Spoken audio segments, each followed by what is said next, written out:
बार फिर शिक्षा व्यवस्था की नाकामी सामने आई है, जहां शिक्षा का अधिकार तो मिला, स्कूल मिला, बच्चे भी हैं, लेकिन हकीकत तो ये है कि पढ़ाने वाला शिक्षक ही नहीं है।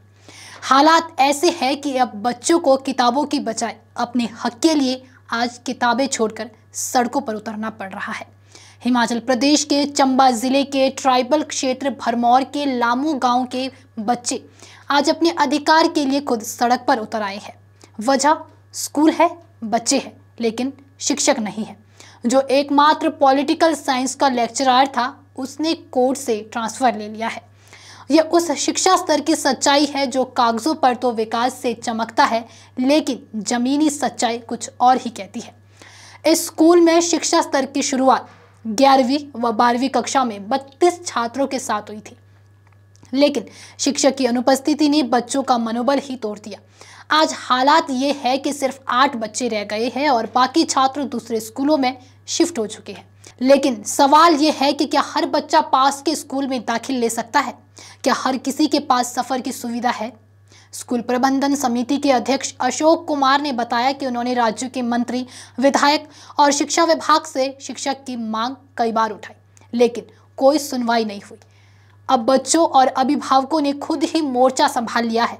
हमारे बच्चों को टीचर नहीं मिला तो हम खुद सड़कों पर उतरेंगे, और वही हुआ भी। ये सिर्फ लामू की नहीं, हिमाचल की बड़ी सच्चाई है। पूरे हिमाचल में ये स्थिति आम हो चुकी है। राज्य के 15,382 सरकारी स्कूलों में से 3,400 ऐसे हैं जहां सिर्फ एक ही शिक्षक तैनात है, और 322 स्कूलों में तो कोई भी शिक्षक नहीं है। ये सब तब है जब शिक्षा का अधिकार अधिनियम कहता है कि हर 60 बच्चों पर कम से कम 2 शिक्षक होने ही चाहिए। वास्तविकता ये है कि कहीं 5 बच्चों के लिए 3 शिक्षक तैनात है और कहीं 100 बच्चों के लिए एक भी नहीं। ये असमानता नहीं, संवेदनहीनता है। यही वजह है कि बच्चों को अधिकार पाने के लिए पढ़ाई छोड़ धरने पर बैठना पड़ रहा है, और शिक्षा जो देश का भविष्य तय करती है, वो यहाँ सबसे असुरक्षित हाथों में है। लुडेरा स्कूल का ही उदाहरण लीजिए। लुडेरा चंबा जिले के महला ब्लॉक के तहत स्कूल की कहानी भी इसी सच्चाई को उजागर करती है। यहाँ 28 छात्र हैं, लेकिन कोई स्थायी शिक्षक नहीं है। शिक्षा विभाग ने एक अध्यापक का तबादला किया था, लेकिन वो अब तक ड्यूटी पर नहीं पहुंचा। सवाल उठता है, जब ट्रांसफर का आदेश जारी हो गया तो पालन क्यों नहीं हुआ?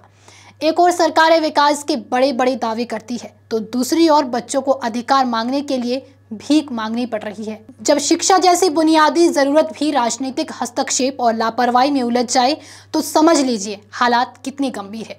और ये सब उन बच्चों का हक है जो आज ठुकराया जा रहा है। पढ़ाई की हालत का अंदाजा आप इसी से लगाइए कि जब मुख्यमंत्री सुखविंदर सिंह सुक्खू जब कुल्लू के एक स्कूल में औचक निरीक्षण पर पहुंचे, तो उन्होंने बच्चों से एक सामान्य सा सवाल पूछा कि भारत की राष्ट्रपति कौन है। जवाब चौंकाने वाला था। 10वीं से 12वीं तक के छात्र जवाब नहीं दे पाए। एक छात्र ने राष्ट्रपति की जगह प्रधानमंत्री नरेंद्र मोदी का नाम लिया। मुख्यमंत्री भी चौंक गए। यह घटना सिर्फ एक स्कूल की शिक्षा गुणवत्ता पर सवाल नहीं उठाती, बल्कि पूरे राज्य की शिक्षा व्यवस्था पर सवालिया निशाना है।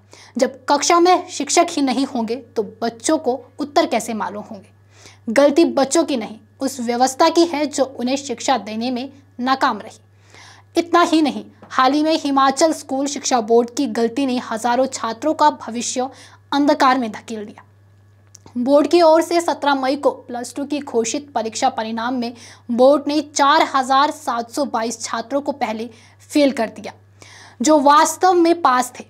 2009 बच्चों को कंपार्टमेंट घोषित किया गया, जबकि वे पास हो चुके थे। बाद में संशोधित परिणाम जारी किए गए, लेकिन क्या उस मानसिक आघात की भरपाई हो सकती है?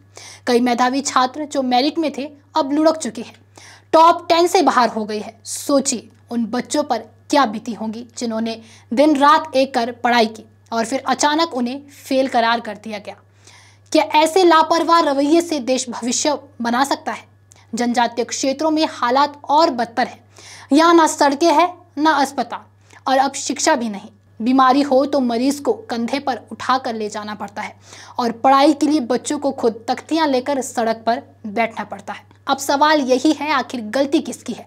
शिक्षा विभाग की, सरकार की, या फिर पूरी व्यवस्था की? लेकिन सच्चाई ये है कि भुगतना हमेशा बच्चों को ही पड़ता है, वो बच्चे जो आज शिक्षा के लिए तरस रहे हैं। अब सवाल सिर्फ लामू गांव का नहीं, पूरे शिक्षा व्यवस्था की जवाबदेही का है। जवाब देना सरकार की जिम्मेदारी है।